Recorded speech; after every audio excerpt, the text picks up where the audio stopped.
maintenant aborder les mécanismes de la réaction inflammatoire aiguë.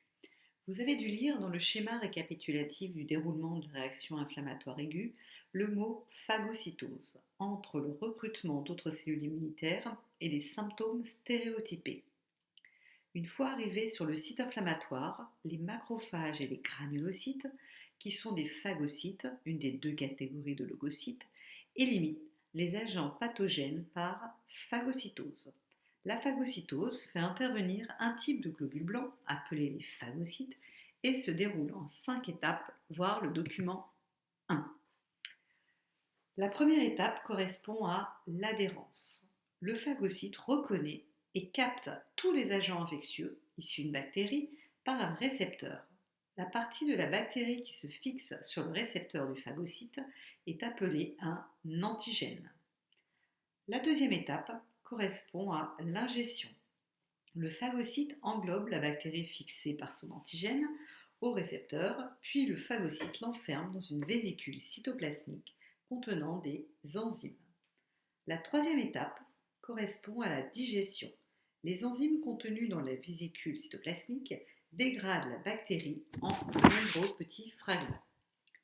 La quatrième étape correspond à l'association aux molécules de CMH puis le rejet des déchets. Les fragments de la bactérie dégradée ont deux voies possibles. Soit ils sont rejetés dans la circulation sanguine, soit ils peuvent s'associer aux molécules de CMH du phagocyte. Le CMH signifie complexe majeur d'histocompatibilité, appelé chez l'homme HLA, Human Leukocyte Antigen. C'est le marqueur de notre identité immunitaire. Chaque individu a son propre CMH à la surface de toutes ses cellules. C'est le CMH qui pose problème pour les greffes. En effet, le CMH des cellules des organes greffés ne sont pas identiques à celles de la personne qui reçoit la greffe. Son système immunitaire déclenchera une réaction inflammatoire aiguë contre le greffon et entraînera un rejet de la greffe. Mais reprenons les étapes de la phagocytose. La cinquième étape de la phagocytose correspond à la présentation de fragments de bactéries associés à CMH du phagocyte à d'autres cellules de l'immunité, les lymphocytes, qui prennent le relais et permettent le plus souvent d'éliminer définitivement l'agent responsable du déclenchement de la réaction immunitaire inflammatoire aiguë. Nous le verrons dans le chapitre 14. La réaction inflammatoire aiguë se poursuit ensuite pendant 3 à 5 jours et déclenche donc les 4 symptômes stéréotypés: rougeur, fièvre, gonflement, douleur locale, jusqu'à ce que la cause du déclenchement ait totalement disparu. Il existe des médicaments permettant de soulager les 4 symptômes, mais la réaction inflammatoire permet la lutte rapide face à des signaux de danger et elle est donc bénéfique pour l'organisme.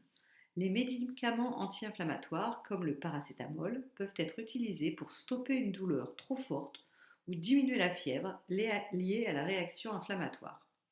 Ces médicaments permettent de stopper certains symptômes de la réaction inflammatoire sans en empêcher son déroulement.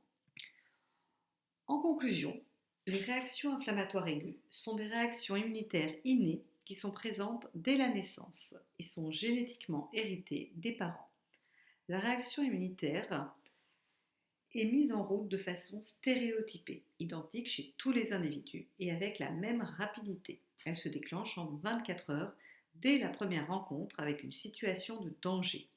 Les cellules et les molécules impliquées dans l'immunité innée sont présentes chez de très nombreux organismes vivants et sont donc apparues très tôt dans l'évolution.